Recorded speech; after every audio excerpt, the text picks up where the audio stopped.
lors de nos discussions, lors de nos euh, relations avec nos femmes, et si nos femmes savaient s'adapter convenablement avec les hommes pour utiliser, entre guillemets, la discussion, la manière de fonctionner, la manière de parler. On avait vu par exemple que Sarah, eh ben, quand elle avait essayé donc de demander à Abraham, son mari, qu'il jette, qu'il renvoie son fils Ishmaël, elle lui a pas parlé comme une mère juive aurait parlé. Une mère juive aurait dit, je suis angoissée, et ça me fait peur, et ça me plaît pas, etc., etc. Elle était venue parler à Abraham d'une manière beaucoup plus intellectuelle, entre guillemets, comme il fallait le faire avec un homme. Et inversement, on avait vu qu'un certain Rav Yosef, lorsqu'il avait donc parlé à sa femme qui allumait les bougies un peu trop tard par rapport à l'horaire de Shabbat, il ne lui avait pas dit, écoute ma chérie, c'est pas intelligent, tu prends trop de risques, tu joues avec le feu, mais il lui avait dit, écoute ma chérie, tu sais Hachem, lui aussi, même si lui il connaît les horaires parfaitement, et ben lui aussi, il a il a un plaisir particulier à être en avance tout le temps. Alors, au lieu de lui parler de manière intellectuelle, comme il aurait parlé à un ami, il a décidé de parler avec elle de manière plus sentimentale, entre guillemets, et du coup de s'adapter. Et là, à ce moment-là, la discussion, le reproche ou la discussion, elle prend tout son sens, elle est comprise, elle est acceptée, elle est valorisée, etc., etc. Et on avait essayé d'expliquer un petit peu que eh ben, la femme et l'homme, étant donné qu'ils avaient un mode de fonctionnement différent, il fallait faire l'effort d'aller vers l'autre pour comprendre son mode de fonctionnement et pour essayer le fossé ne soit pas trop grand. Maintenant, ce constat-là qu'on a essayé de faire, c'est un constat qui est clairement, qui va à l'encontre, de manière évidente, avec, avec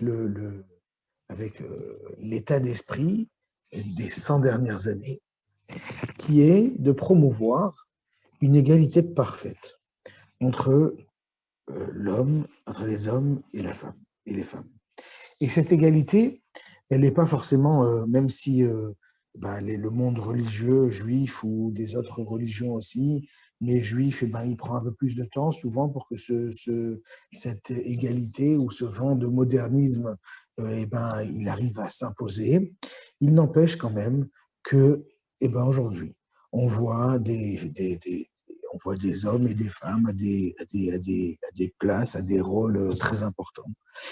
On voit des personnalités qui peuvent changer. Une année, c'est un homme, une année, c'est une femme, au même poste, aux mêmes directions, avec la même sensibilité, avec la même mode de fonctionnement, qui remet donc en cause ce discours un peu vieillot peut-être, qui était donc de parler d'un mode de fonctionnement homme-femme très bateau, très simple, mais qu'il fallait peut-être revoir un petit peu cette manière de voir les choses et de les faire peut-être évoluer. Est-ce que du coup, là-dessus, c'est ça la question, est-ce que du coup, la Torah, sur ce sujet, nos textes, ils ont pris un sacré retard et ils continuent à dépeindre la femme comme étant une femme qui a une sensibilité et l'homme qui a plus quelque chose d'intellectuel, entre guillemets. Est-ce qu'on n'est pas dans une vision complètement vieillotte complètement obsolète du mode de fonctionnement général et qu'il ne faudrait peut-être pas essayer de faire évoluer les choses. Alors c'est ça la question. Comme on va voir, on va parler de Deep et de Freud un petit peu pour comprendre un petit peu quelle est qu'est-ce que la psychanalyse et qu'est-ce que les rabbinim, les chercheurs, ils ont développé sur le rôle de l'homme et de la femme. On va d'abord donc développer les idées des psychanalystes, etc. Et ensuite, on essaiera de voir si on ne peut pas peaufiner un petit peu cette idée pour comprendre un petit peu la vision de la Torah. Est-ce qu'elle a évolué? Est-ce qu'elle doit évoluer? La présenter sous un nouveau jour, Bezrat Hashem. Alors, je vais d'abord commencer, comme à mon habitude, pour ceux qui ont pris l'habitude, je vais d'abord commencer par un petit film, un tout petit film, pas très long, mais qui va qui va juste nous mettre dans le bain et ensuite on fera un débrief de ce qu'on a vu. Alors, on y va. Non. Excusez-moi, on y arrive. Tac. Alors, voilà. Alors, on y va. Partager l'écran.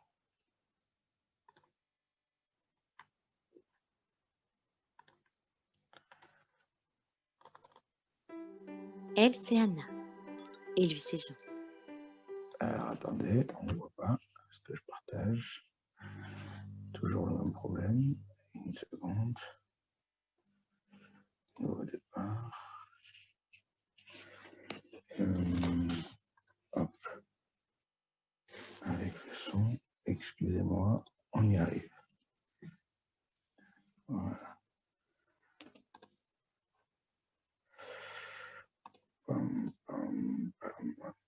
Non. Alors, on reprend. Excusez-moi.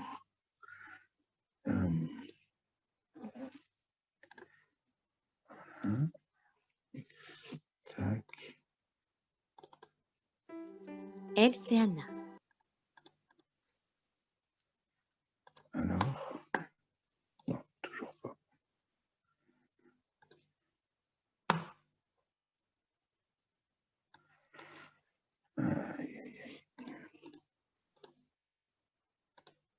Excusez-moi. Ça prend plus de temps que prévu. Toujours le même problème avec cet ordinateur. Merci là.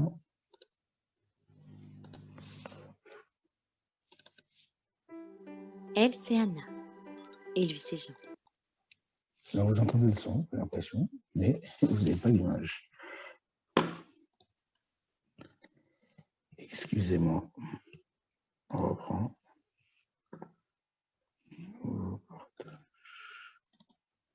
Tac.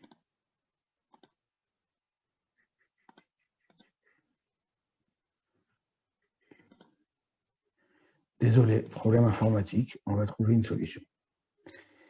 Désolé. Alors, hop. Tac. Non.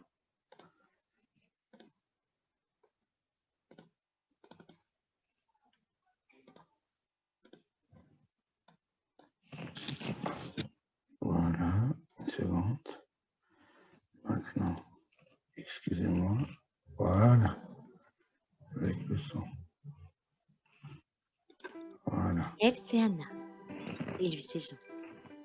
Ils seront nés le même jour, la même année, dans la même famille. Ils seront jumeaux et feront tout ensemble. Et lorsqu'ils vont grandir, les choses vont changer. Anna portera toujours du rose, parce que c'est une fille. La chambre de Jean sera bleue, parce que c'est un garçon. On offrira à Anna des poupées et un costume de princesse, parce que c'est une fille. Jean aura beaucoup de petites voitures, parce que c'est un garçon. Elle fera de la danse classique et lui jouera au football.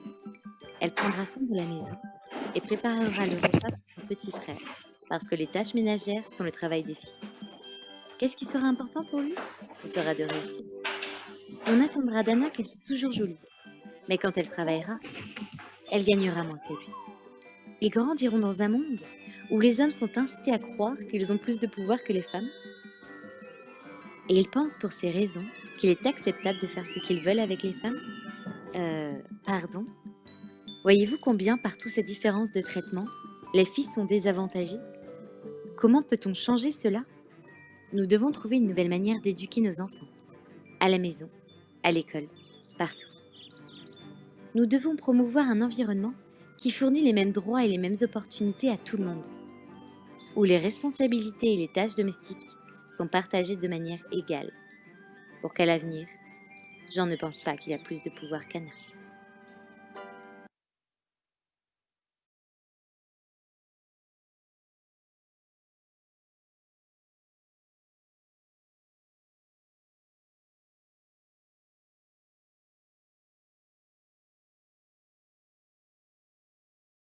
Pardon, hop, la vérité, c'est que cette vidéo, c'est un résumé parfait de la vision qui a quelques centaines d'années, qui a été développée par un psychanalyste qui s'appelle Freud, tout le monde connaît.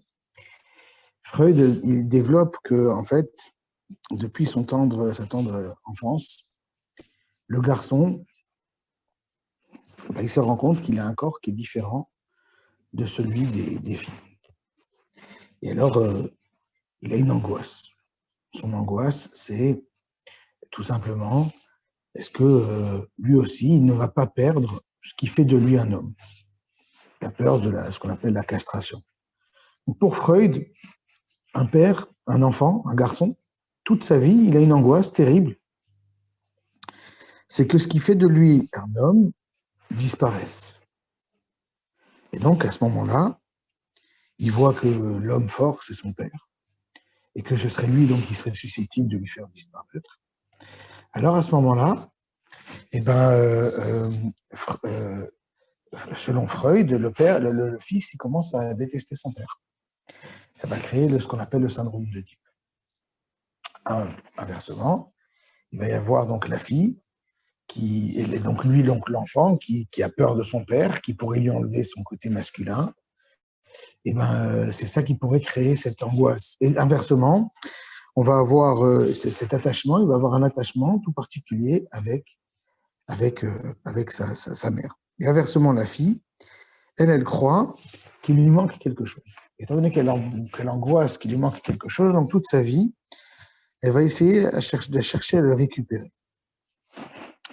Ce que Freud veut dire en fin de compte, ce que Freud veut expliquer, et on va voir un petit peu ce qu'il y a quelque chose de juif dans sa vision.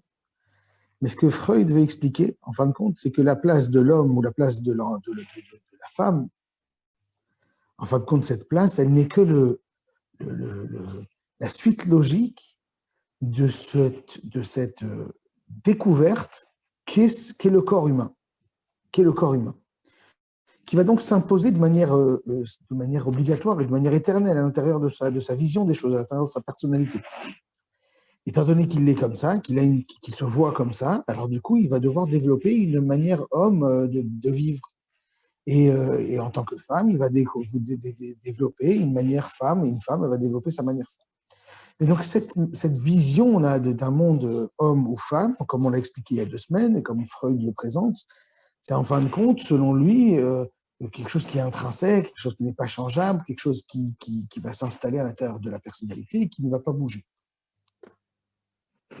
On va découvrir dans les mots des Chachamim quelque chose d'autre. Mais avant d'y arriver, on va essayer de développer, de découvrir ça, comment ça existe dans les paroles de nos sages. Alors, vous avez sur votre écran, vous avez donc la place de l'homme et la femme. Oedipe est-il toujours vivant? Approfondir les liens tout le temps. Alors, on va découvrir. Alors, il s'avère que c'était dans la paracha qu'on a lu il n'y a pas très longtemps.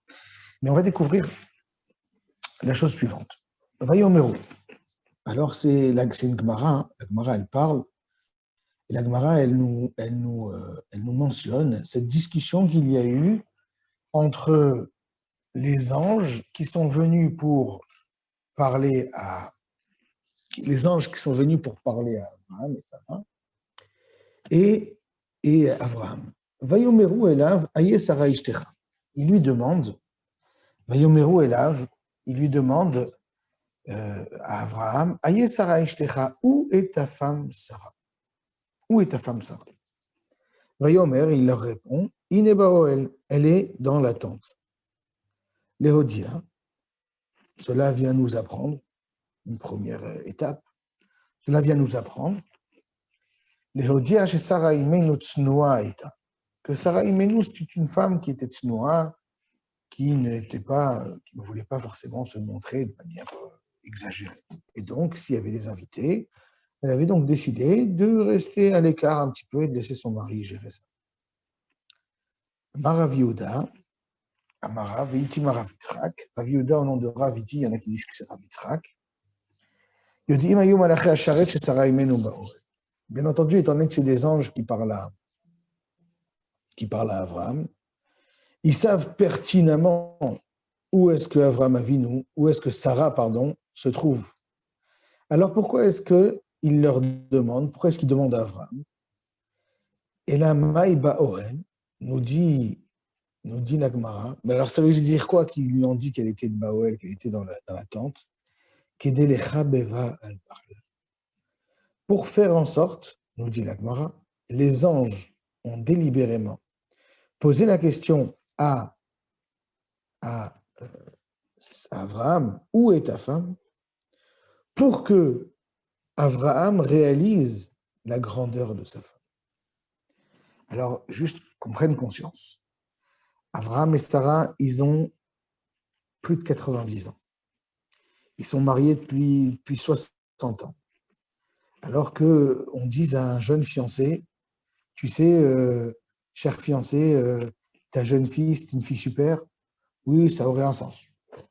Et dire à un jeune marié, ta femme, c'est une fille super, c'est une fille belle, c'est une fille intelligente, ça aurait un sens. Mais est-ce que ça a un sens de continuer à dire à un homme de près de 100 ans qui vit avec sa femme depuis tant d'années que sa femme, de lui faire rappeler que sa femme, c'est quelqu'un d'exceptionnel? A priori, la seule chose que nous, spectateurs, nous allons déceler n'est rien à côté de ce que son mari sait déjà de sa femme. Et donc, du coup, on ne comprend pas très bien quelle est la nécessité. Pour faire en sorte que son mari soit heureux, il soit content, qu'il a une femme qui est parfaite, qui a sa place, qui n'essaye pas d'attirer l'attention sur elle-même, qui n'essaye pas de s'approprier quoi que ce soit. Ouais. Alors, comment ça se fait que ici c'est tellement important? Et là, les Chachamim, ils nous disent oui, c'est très important. Il faut comprendre que c'est très important. Dans la vie, un homme et une femme, ils vont avoir chacun un chemin. Il va y avoir ce qu'on appelle la shigra, c'est-à-dire les habitudes. Chaque personne va rentrer dans ses habitudes, il va rentrer dans sa routine. Et la routine, elle est destructrice. Et étant donné qu'elle est destructrice, alors il est très important. Dans cette destruction, il est très important de faire en sorte que on ne perde pas les habitudes, on ne perde pas la manière de fonctionner, on ne perde pas l'envie de réaliser un petit peu quelle est la grandeur de la personne. Et là, c'est ça que les anges, ils ont fait. Les anges, ils ont décidé de... Une seconde, j'ai perdu une seconde. Pardon. Les anges, ils ont donc décidé... Pardon, voilà. Les anges ont donc décidé de faire en sorte que Abraham ne rentre pas dans cette routine et que dans cette routine, il aurait fait en sorte que malheureusement, Abraham ne réalise pas la grandeur de sa femme. Et donc, c'est la raison pour laquelle les anges prennent le temps de lui dire qu'il lui a dit, tu te rends compte que ta femme, elle est Baoel, elle est dans la tente. Elle est dans la tente, c'est-à-dire qu'elle ne cherche pas à se montrer, à se mettre en avant, etc. On va voir que ce devoir que chaque juif a de mettre sur un piédestal le conjoint de l'autre, il existe déjà depuis c'est une habitude que les Chachamim avaient depuis très longtemps. Alors, la Gemara nous dit, Tanu Rabbanan, Ketzad Merakdim Ifnei Akala, c'est une chanson que tout le monde chante aujourd'hui lors des mariages ou ailleurs. Ketzad Merakdim Ifnei Akala, comment est-ce que l'on danse devant la Kala? C'est-à-dire, lors du mariage, les rabbanim, les chachamim venaient autour des mariés autour du marié, autour de la mariée, et ils dansaient devant eux. Et la Gemara nous demande comment fallait-il danser devant la mariée, la kala, la femme mariée. Et là, il va y avoir une discussion, qui est une discussion connue. Bet Shammai omrim kala kemot shei. Bet Shammai, ils disent, tu sais, dans la vie, il ne faut pas mentir. Et donc, il faut juste dire à l'homme les qualités que la femme qui vient d'épouser, elle a. Il ne faut pas mentir. Au Bet Hillel omrim kala na'ava chasuda.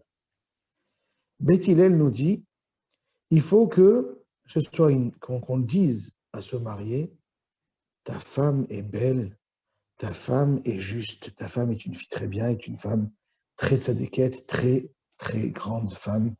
C'est une chassida, c'est une femme de vertu. Amrou lahen Bet Shammai, les Bet Hillel. Alors Bet Shammai, ils disent à Bet Hillel, Are shaita chigeret o souma. Imaginons, cette femme, elle est chigeret ou elle est souma. Imaginons, cette femme, elle n'a pas toutes les qualités, elle est boiteuse, ou elle est un peu aveugle, ou elle ne voit pas bien. Ça aurait un sens. Omrimna kalana vachasuda, tu vas lui dire que cette femme, elle est belle. Il sait que tu te moques d'elle. Torah amra midevar sheker tirchak, surtout que la Torah nous a bien demandé de ne jamais mentir. Amrou lahem Bet Hillel et Bet Shammai. Et Bet Hillel, ils vont dire à Bet Shammai, les divrechem, mi shelakach mekach ra minashuk, yeshabechenu be'enav, yigachenu be'enav. Si quelqu'un, il a fait yeganenu be'enav, quelqu'un, il a fait un achat, il a acheté une voiture, il a acheté un appartement. Quand tu vas venir le visiter, qu'est-ce que tu vas lui dire? Tu vas lui dire qu'il a fait un mauvais achat, ou tu vas lui dire du fait qu'il a déjà acheté, qu'il a fait un très bon achat? On nous dit, tu es d'accord avec moi que lorsqu'une personne a déjà fait son choix, il faut le conforter dans son choix, il faut lui dire que tu as très bien fait. Alors, Mikan Amrou Chachamim, Leolam Tehe Da'ato Shaladam Meorevet Imabriot. Chachamim nous disent, de là on en déduit, que chaque homme a le devoir d'être conscient, mais Meorevet Imabriot, il a le devoir d'être conscient un petit peu des personnes qui sont autour de lui. Il a le devoir de vivre avec un petit peu ce qu'il vit, de comprendre un petit peu ce qui se trame chez lui, de connaître un petit peu son vécu, pour dire les phrases que la personne en face de lui a besoin d'entendre. C'est un devoir. Je dois conforter une personne dans son achat, eh ben, je dois connaître ses achats, je dois savoir ce qu'il a besoin, je dois le conforter dans ses achats, et je ne peux pas faire fi de toute la réalité et n'en faire qu'à ma tête et lui dire ce que j'ai envie de lui dire, et la vérité, elle est plus forte que tout, etc. C'est pas comme ça que ça marche. On doit, même si c'est du mensonge, nous disent Bet Hillel, et c'est comme ça que la halakha est, on doit dire à un homme, lorsqu'il se marie avec une femme, Kala na'ava chasuda, ta femme elle est bien, ta femme elle est belle, ta femme elle est intelligente, ta femme elle est tzadékette. Et on doit le dire pour faire sortir l'homme de la routine dans laquelle il s'est installé. Et on doit le dire aussi pour faire comprendre à l'homme la chance qu'il a d'être marié avec sa femme. Alors on voit du coup, on reprend donc ce qu'on disait avant, on voit que ce que les malachim, ce que les anges ont fait à Abraham en lui disant ta femme Sarah, eh bien elle est dans le Ohel, elle est dans sa chambre, elle n'est pas là à essayer de se montrer ou de se mettre en avant. Cette manière de fonctionner qu'ont eu les anges, c'est une manière que l'on a l'habitude, au moins au début du mariage, mais si ce n'est même après, d'aller jusqu'à dire Takala, elle est belle, Takala, elle est chasouda, elle est tzadékette, etc. Donc c'est quelque chose qu'il faut faire. Mais nous font remarquer le Rav Friedlander. Il nous fait remarquer, tiens, est-ce que si on avait écrit cette braïda, ce texte, en 2020, est-ce qu'on aurait écrit uniquement Ketzad Merakdin Nifni Akala, comment danse-t-on devant la Kala? Est-ce qu'on aurait juste dit après, ou Bet Hillel ils nous disent, Kala Na'ava Chasuda, combien ta Kala elle est belle, combien elle est Chasuda? est-ce qu'on se serait arrêté là ou est-ce qu'on aurait masculinisé ce propos?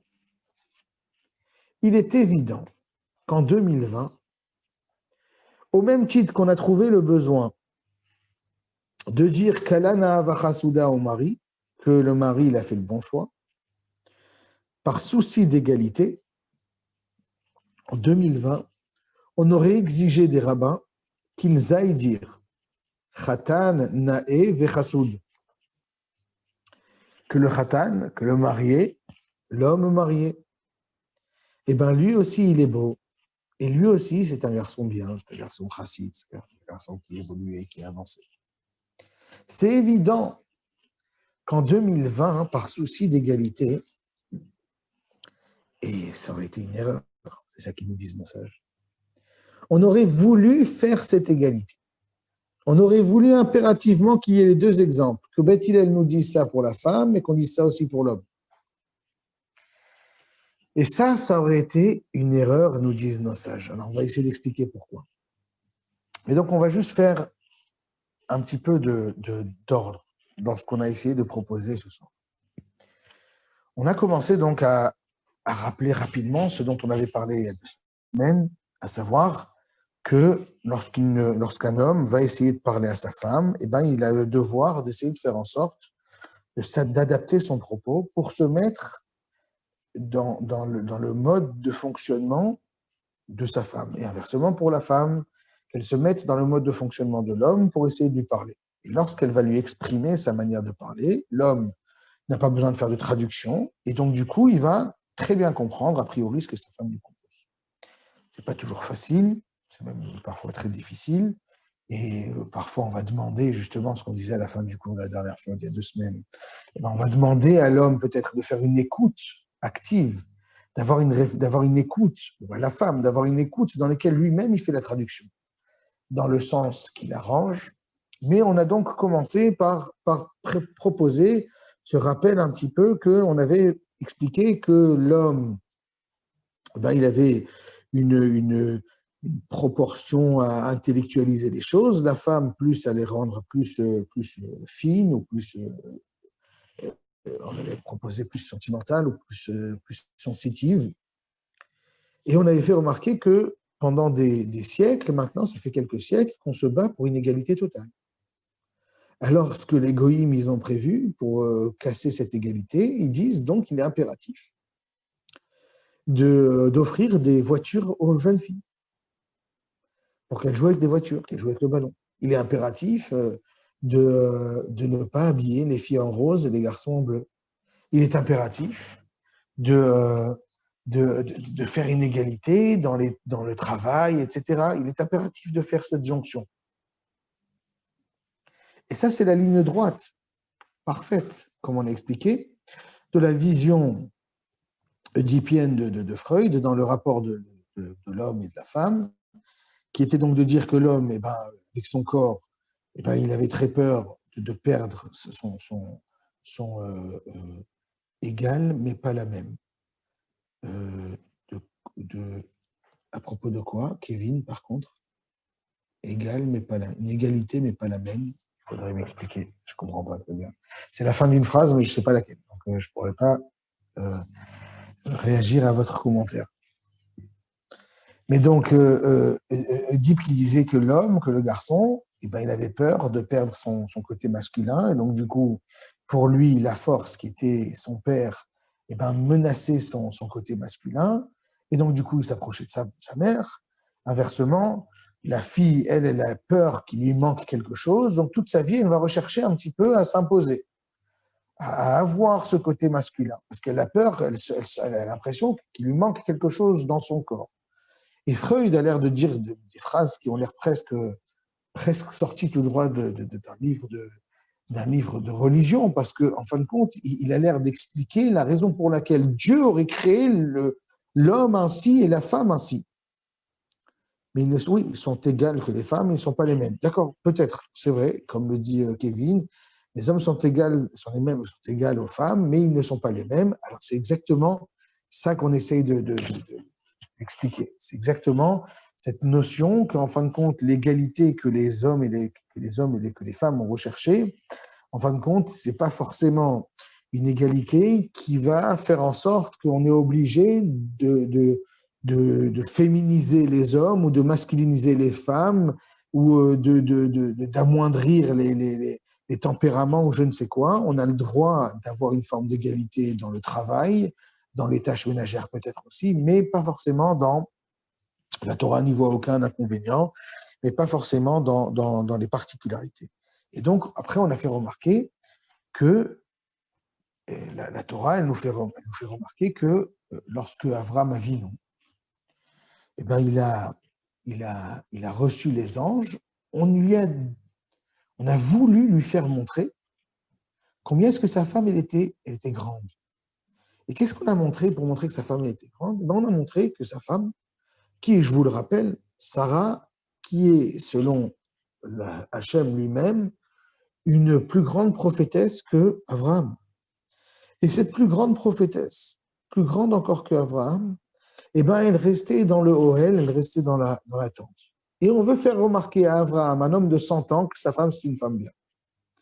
On veut absolument, parce que l'homme rentre trop facilement dans une routine problématique, et cette routine, donc du coup, il faut absolument qu'il en sorte, il faut absolument qu'il réalise un petit peu à qui il a affaire, avec qui il est marié, et donc on lui rappelle d'une manière ou d'une autre, en tout cas les anges lui font rappeler. On s'est rendu compte que cette mitzvah de rappeler à un homme combien est-ce qu'il est bien marié, ou rappeler à une femme combien est-ce qu'elle est bien mariée, c'est une mitzvah qui fait fi des problèmes du mensonge. Selon Beth Hillel, tu vas mentir, tu vas dire d'une femme, mais tu vas dire d'une femme qu'elle est comme ci et comme ça, alors qu'en fin de compte, elle ne l'est pas. Mais nous fait remarquer le Rav Friedlander, cette mitzvah, elle est surtout vis-à-vis de la femme. Tu vas dire à un homme, ta femme, elle est belle. On n'est pas censé avoir besoin de dire à une femme, ton mari est beau, ou ton mari est intelligent, ou ton mari est tzaddik. On n'est pas censé lui dire. En 2020, on aurait trouvé bon de le dire, mais dans la Torah, on a dit que ce n'était pas nécessaire. Comment ça se fait? Alors, la Torah, elle nous explique, les Chachamim nous expliquent, qu'en fait, et ça ressemble un petit peu à quelque chose que Freud a dit, avec beaucoup plus de force. Selon la Torah, on fait une distinction entre le donneur et le receveur. On considère que celui qui donne, par exemple, Avraham Avinu, c'était un donneur. C'était un homme qui voulait donner, qui voulait absolument donner autour de lui à un maximum de personnes. À tel point que Rav Dessler, par exemple, il nous dit que Yitzhak Avinu, il a reproché à Avraham d'avoir été tellement donneur. Pourquoi est-ce qu'il lui a reproché? Parce que Yitzhak, il vient, il dit à Avraham, Avraham, dans ta volonté de tellement donner, qu'est-ce que tu as fait du coup? Tu as fait rentrer dans notre maison toute la misère du monde. Est-ce que toutes les personnes qui sont venues chez nous étaient dignes d'être vues, d'être présentées, d'être à notre table, qu'ils soient un exemple pour nous? Ça se trouve, on a pu s'attacher à des personnes qu'on a reçues chez nous qui n'étaient absolument pas dignes de respect. Pourtant, toi, Avraham, tu les as fait rentrer. Donc, Yitzhak va reprocher à Avraham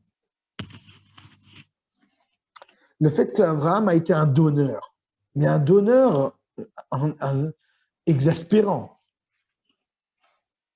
Mais le donneur, il donne. C'est la midat ha-chesed. L'homme, par définition, est un donneur. L'homme, le mâle, le masculin, par définition, est un donneur. C'est ça, c'est sa partie, c'est comme ça que Dieu l'a créé. Il y a un autre type qui est le receveur. Le receveur, nous disent les sages, c'est la midat hadin. C'est très facile, la midat hadin, c'est donc le jugement. C'est très facile de pouvoir juger lorsqu'on est receveur. Je m'explique, ça veut dire je reçois, et donc je juge, est-ce que oui ou non ce que j'ai reçu, c'est bien. J'écoute, je vais juger, est-ce que oui ou non ce que j'entends, c'est bien. Je suis dans la réception, donc du coup, je peux toujours juger. Est-ce que je me suis imprégné de ce que je serais capable de donner si j'étais à la place du donneur? Non. On ne m'a pas demandé, on m'a demandé de recevoir. Donc, je reçois. Et donc, je peux juger. Et donc, je peux faire des reproches. Et donc, je peux. C'est ça, c'est la Midat Hadin. La Midat Hadin, c'est la justice, la rigueur. Lorsqu'on est receveur, on a une attente. On a une attente particulière. On a une attente très spécifique. Lorsqu'on veut cette attente, lorsqu'on a cette volonté de recevoir, et ben du coup, on est dans la réception, et ben on choisit exactement ce qu'on a envie on choisit exactement comment est-ce qu'on reçoit. Et là, les Chachamim vont nous dire c'est exactement ça. L'homme, il est le mashpia, il donne, c'est midat chesed, c'est la volonté, c'est la bonté. La femme, elle est mekabelet, elle reçoit, c'est la midat hadin, c'est la rigueur. Mais cette midat hadin, elle se transforme, elle peut se transformer en une mida incroyablement bonne, en quelque chose d'incroyablement bon, incroyablement doux. La preuve, nous disent nos sages, l'utérus de la femme s'appelle Rechem. Rechem, c'est le mot veut dire Rachmanout, veut dire la Rachamim, la pitié, la miséricorde. C'est-à-dire cette femme qui est censée recevoir peut transformer son corps en tant que réceptrice comme étant maintenant le summum de la bonté, le summum de la miséricorde, de la bonté, en créant, en donnant naissance à un enfant. Comment est-ce que cette femme, elle décide de passer de cette situation de réceptrice, et donc, comme on l'a expliqué, tout qui veut dire réceptrice veut donc dire rigueur, à bonté absolue et exagérée, et ben c'est lorsque elle va recevoir ce qu'elle attend de son mari. Lorsque son mari sera dans son rôle de donneur. Dès que le mari sera dans son rôle de donneur, la femme sera une réceptrice qui devient non pas rigoureuse, mais qui sera positive et bien. Le Rav Friedlander, il va ramener plusieurs halakhot grâce à ça. Par exemple, il va nous dire c'est la raison pour laquelle on demande à un homme d'offrir régulièrement pendant les fêtes un cadeau. Parce que, en fin de compte, c'est ça, il est dans son rôle de donneur et la femme, du coup, elle va recevoir. C'est la raison pour laquelle on va se rendre compte que la punition, entre guillemets, qui a été donnée à Chava, ça a été justement d'avoir cette grossesse. C'est la raison pour laquelle les Chachamim vont nous dire, ils vont continuer en nous disant que la femme a beaucoup plus de patience dans les travails, dans certains travaux que le mari ne serait pas capable de faire parce que elle est dans son tempérament de réceptrice. Alors voilà ce que les Chachamim nous expliquent. C'est qu'en fin de compte, contrairement à ce que Freud a proposé, qui était donc une volonté, une vision où l'homme, il a très peur de perdre son rôle, et que la femme, elle veut acquérir un rôle qu'elle n'a pas. La Torah, elle n'est absolument pas dans cette vision.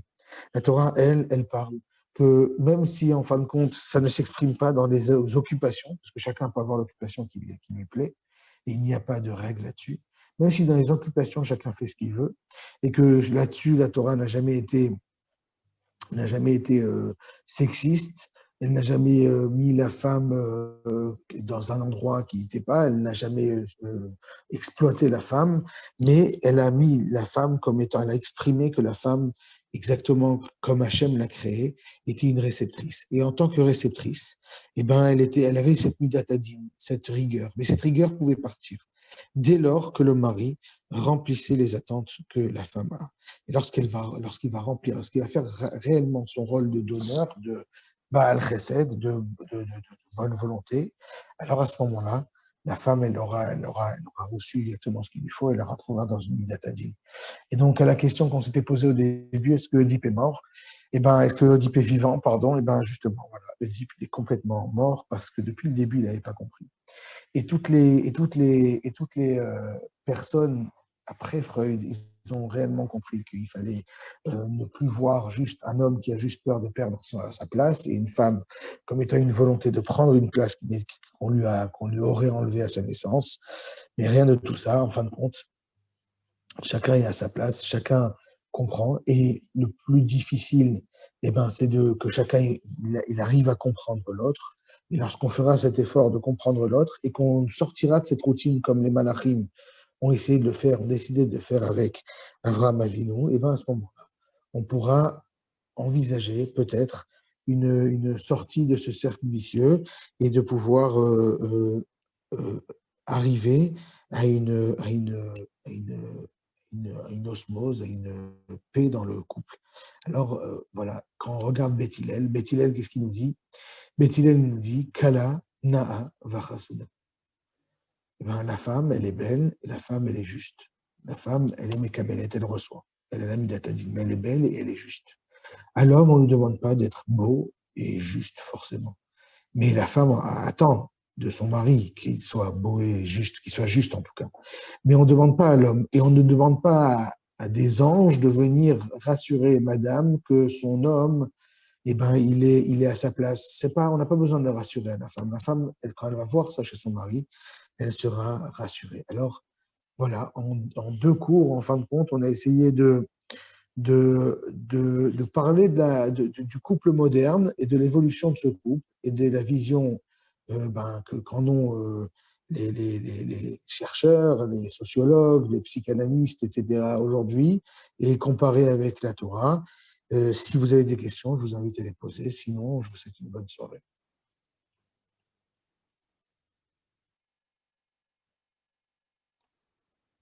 Non? Pas de questions. Alors, à la semaine prochaine, Bezrat Hashem, on verra. La semaine prochaine, on parlera de l'éducation. Le sujet n'est pas encore déterminé. En attendant, je vous souhaite à toutes et tous une bonne soirée.